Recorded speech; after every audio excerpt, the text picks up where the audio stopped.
Andrew Huberman is a popular neuroscientist and podcast host who's also very well known for his morning routine blueprint, which is designed to optimize energy levels, wakefulness, focus, and general well-being throughout the day, which is achieved by optimizing our brain's levels of certain neurotransmitters like dopamine, as well as certain hormones like cortisol. Now, I already have a pretty disciplined morning routine. I stay off my phone for at least the first 2 hours after waking up, and I already do a lot of the activities that Andrew Huberman prescribes, like walking and meditating.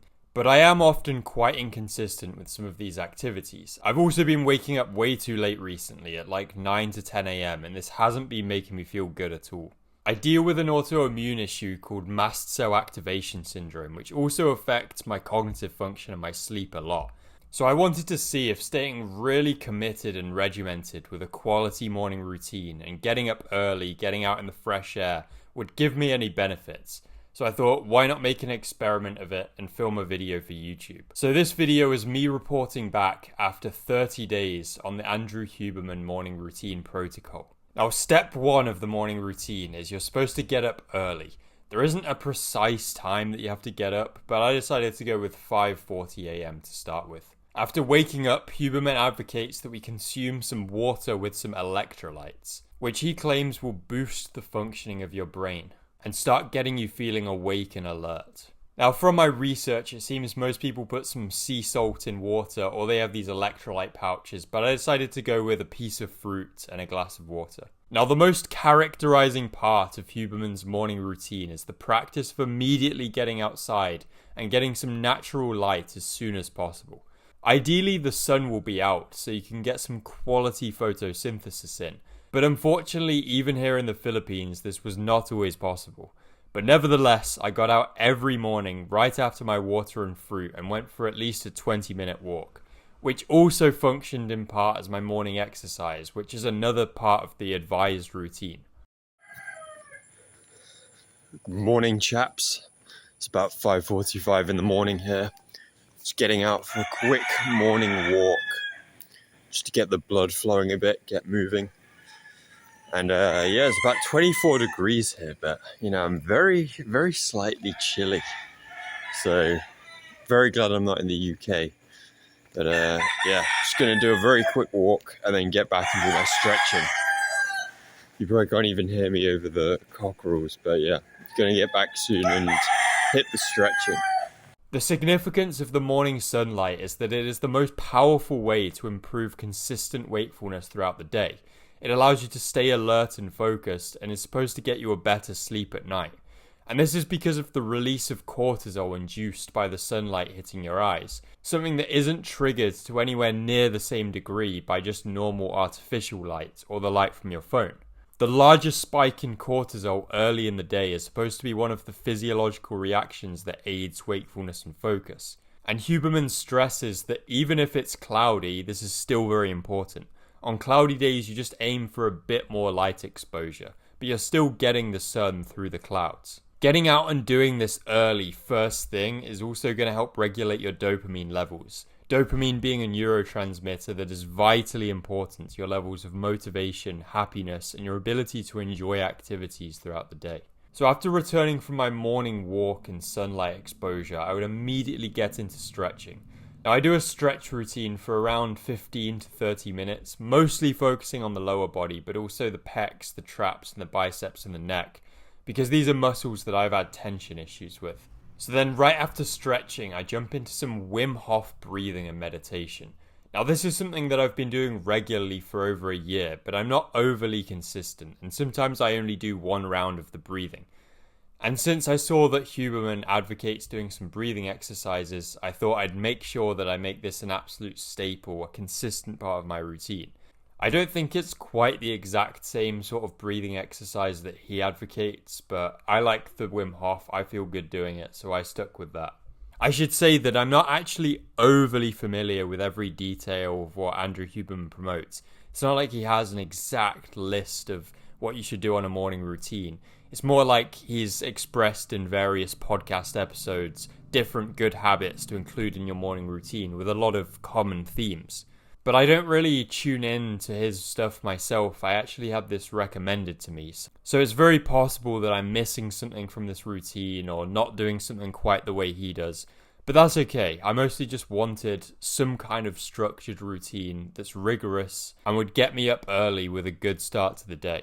Now, the next part of the routine is to do something cognitively challenging early in the morning. Now, I am an enjoyer of journaling and writing and that kind of thing in the morning, but this is another thing I'm quite inconsistent with.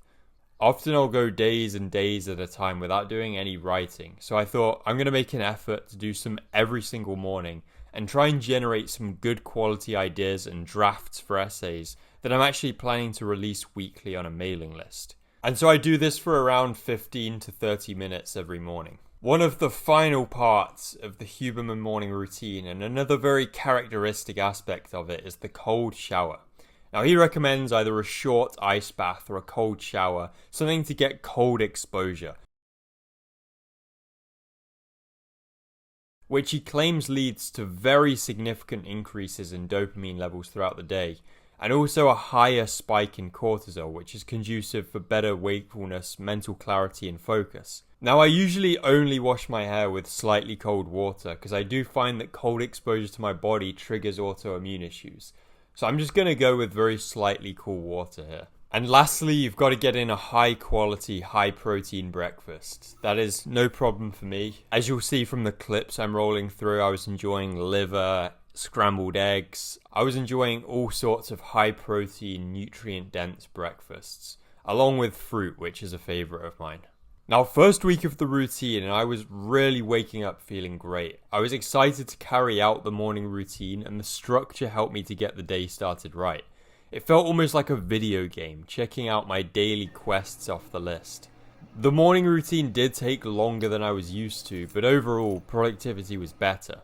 I found that there's a huge advantage to starting the day so early. Even if you spend a long time carrying out a long, extensive morning routine like this, you can still be ready to start the day before most people. And not only are you ready to start the day, but you've been up for a long time, performing a lot of high quality habits that really get you feeling good. I wasn't consuming any caffeine whatsoever during this month, because I don't usually consume caffeine really. But I was getting up to that alarm every morning and just jumping out of bed immediately. There was no lounging around, I wasn't feeling groggy, I was just ready to go. Anyway, second week, I was a bit more tired than usual, and so I was often waking up a bit later, but always before 7 a.m. New Year's Day rolled around and I had a great start to the year. The sun was out, which was a welcome change from the rain and clouds, and I went for my classic morning walk and also did a very small 300 meter or so jog.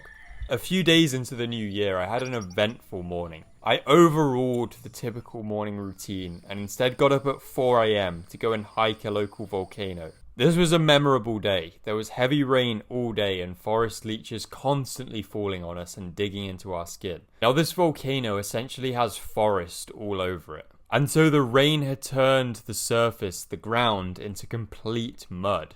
And on one of the steep sections, I accidentally slipped, fell on my arse, and slid down for, I kid you not, a good 10 meters. It was actually very, very fun. I'd started that day off with 10 eggs and some liver, and so I was well fueled up, although I did have to wait a while to get my sunlight. In general, I eat an animal-based diet with the inclusion of fruit and honey and herbal teas, and occasionally a bit of onion and garlic to flavour up the meal. Now, in terms of the overall results now I've finished, the first thing that I can say is that waking up early at a consistent time after having gone to bed early is a massive game changer. I felt so much better doing that compared to waking up at just kind of a random time whenever I happen to wake up, or being inconsistent with when I go to bed and when I wake up in the morning. As I mentioned before I started this morning routine, I was often sleeping in until 9 or 10 a.m. And this was actually the result of my autoimmune issue. I find that when I'm having these autoimmune reactions, my body naturally makes me sleep for a really long time. And so what I was thinking is that my body actually needed that sleep. And I would wake up at 9 or 10 a.m. feeling really bad. But actually this was just oversleeping. And so when I started setting that early morning alarm and immediately getting out and moving my body, this actually benefited my autoimmune reactions a lot. It made me feel much better. So as you can imagine, the difference here was huge. I was going from waking up at 9 to 10 a.m, starting the day feeling pretty terrible and already late, versus finishing the routine and being ready to start the day at like 8 a.m, and feeling a lot better. Now, one thing I've been doing for a long time, actually way before I started this 30-day experiment, is refraining from using my phone for at least 2 hours after waking up in the morning. And I have to say, this is probably up there with the top 3 best habits I've found for a morning routine. It's just don't use your phone. It's as simple as that. No social media, no checking texts and messages. Just check the time and then get on with the day. And forget about your phone. Just leave it on the side. It doesn't even exist. A year ago, what I would be doing is waking up in the morning and immediately just feeling a craving to go on my phone. I would pick my phone up and lay in bed and use it for sometimes up to an hour. And then I would just be laying in bed feeling lethargic and tired, just lazily using my phone for a long time. When if I just realized that if I just broken that habit, my brain would be ready to get up immediately. And so if you're looking for kind of tips and things to include in your own morning routine, honestly, just not using your phone and getting up immediately is the best thing I can say. Of course, there are a lot of other components to making sure that you feel good when you wake up in the morning, but breaking this morning phone habit has made it completely effortless for me to get up and start the day early in the morning after waking up to an alarm. As soon as you go on your phone in the morning, your brain just starts getting distracted and it starts craving more. It starts wanting you to check this or that app. And before you know it, you're not even consciously thinking. You're just instinctively clicking on all those apps that your brain knows will give it the dopamine. Now, I'd say the main concrete improvement I've actually found from breaking free from that habit, besides just being able to get up with more energy and start the day, is actually much greater creativity and originality. I find my ability to come up with unique ideas has improved massively since I've done this. And my morning writing habit has definitely improved ever since the time that I quit using my phone. Now, in terms of the morning walk, getting out and getting the natural light on my skin and in my eyes has had a benefit. I would often go for short walks first thing before, but making it an everyday habit, absolute first thing, at sunrise just sets the day up right. Now, of course, everyone has very different schedules and amounts of free time. And this routine I'm doing is pretty lengthy. But this is actually good for me because I'm currently working through health issues, as I mentioned. And so spending a good amount of time first thing in the morning to get myself feeling as optimal as possible before I start trying to do more productive things like creating content really was the optimal strategy for me. But of course, some of these activities as a daily morning routine are quite superfluous if your goal is just to get more work done. I think if my goal was just to work as much as I could and get as much done as possible, I would definitely still do a morning routine to kind of optimize my brain.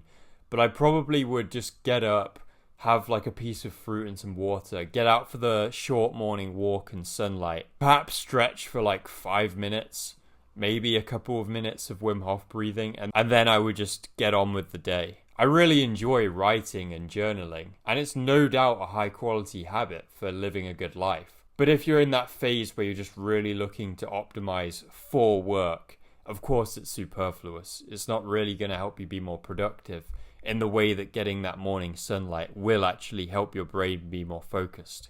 Now, whilst I don't attribute this to the morning routine itself, my health has improved significantly over the last month. For almost 6 years, I've had chronic fatigue syndrome, and over the last couple of months, I've seen that start to subside so that physical exertion is possible for me again. Now, this has largely been due to diet, eating an animal-based diet with the inclusion of fruit and honey, and also with getting tons of sunlight every day. But I do genuinely think that getting the consistent early nights and early mornings has improved my health. I'm really sure about that.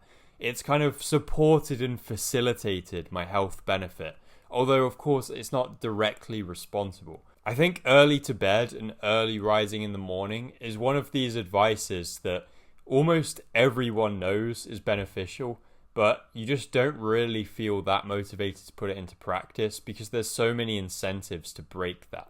At night nowadays, we have so many entertainment sources that we could stay up late engaging with and stimulating ourselves with. And it's always hard to really concretely understand how something like that is going to actually improve your life and well-being and functioning.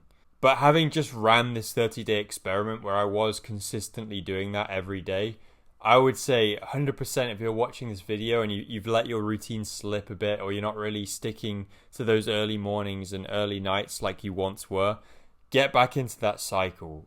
Let me remind you how much better it is. And if you've never tried it, then try it.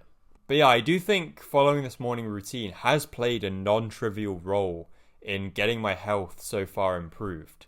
And I'm happy to report that having just completed the month of the morning routine, this week I've been back in the gym. I've been hitting relatively taxing workouts. I've gone for a morning run, and I'm planning to make a health update video if you're watching this and you are a follower of the channel. But yeah, big things are changing for me in my health, and getting up early, getting out into fresh air first thing isn't the cure, isn't the sole cause of that, but it has played a non-trivial role.